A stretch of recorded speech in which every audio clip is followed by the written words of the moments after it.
President Trump has been known to turn things inside out, and now he could be doing it with our taxes, too. Could the Trump administration actually abolish the Internal Revenue Service, the IRS, and replace it with the External Revenue Service? Well, it could happen, according to his Commerce Secretary Howard Lutnick. Joining me now to discuss that and other issues, federal funding issues, is Texas Congressman Pete Sessions, who's on the House Financial Services Committee. He's also on the Committee for Oversight and Government Reform. Congressman, thank you so much for joining us. Good morning. Abolish the IRS. You have a Trump official, Dan Scavino, certainly wants that to happen. He put out this time to abolish the IRS.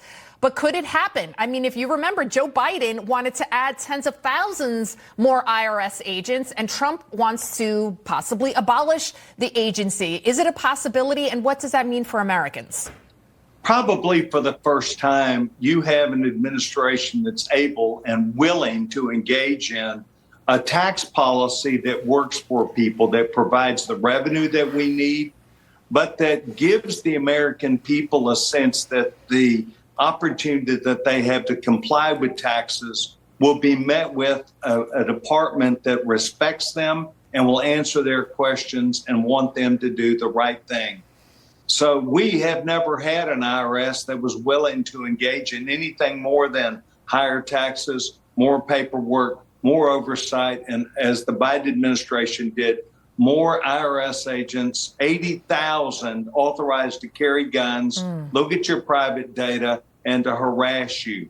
I think the American people want, and I think Donald Trump stands a great chance to have, an IRS that would mean that we would get closer to what's called a flat tax, a reporting element by which the American people would know what their taxes are, know what their responsibility is, and I hope that that's the first step that we have to move to an IRS that would be responsible and that would expect the American people to follow the law, but the American people know that they will have questions and do not want an IRS that's going to take advantage of them. So I think we can get there. I think it's not a new idea. It's an idea that has been around the hill for a long time, and certainly for America to have a competitive marketplace in the world, we need to have a better IRS, or, as we now know, an External Revenue Service.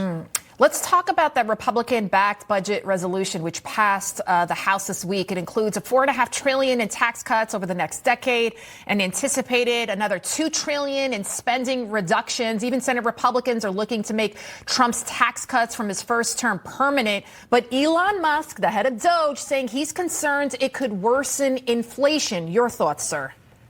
Well, there's certainly an opportunity for us to understand that when you raise the debt limit, which is what we're doing, that we need to make sure that we know why we're doing that and what effect it would have. So I'm certainly pushing an idea, not only among our conference members, but in the administration, that in a time when inflation and other people are grabbing dollars, whether it be gold, whether it be crypto, whether it be BRICS, it is hard for America to be able to be in a competitive marketplace.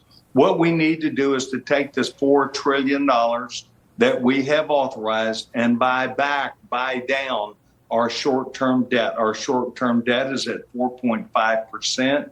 We're spending roughly $600 billion a year just to pay interest on the money we borrowed. I think Donald Trump and this Trump administration, House and Senate Republicans, will end up at a point where we're trying to buy down our debt at a better long-term rate, where we're able to reduce the size and scope of government, and where we're trying to make it more efficient through Doge. That is what we're trying to do. Now, where do tariffs fit in there? And where does it fit in with how many government workers are going to be there? That's not decided yet. But if we do nothing, we know that we simply will continue to add debt to this country, a worse future for our children and grandchildren. Let's Doge it all, right? Let's Doge it all. Cut out all the fat, right? Trim it all. And get the savings back to the people. Congressman Pete Sessions, thank you so much and have a great rest of your Sunday.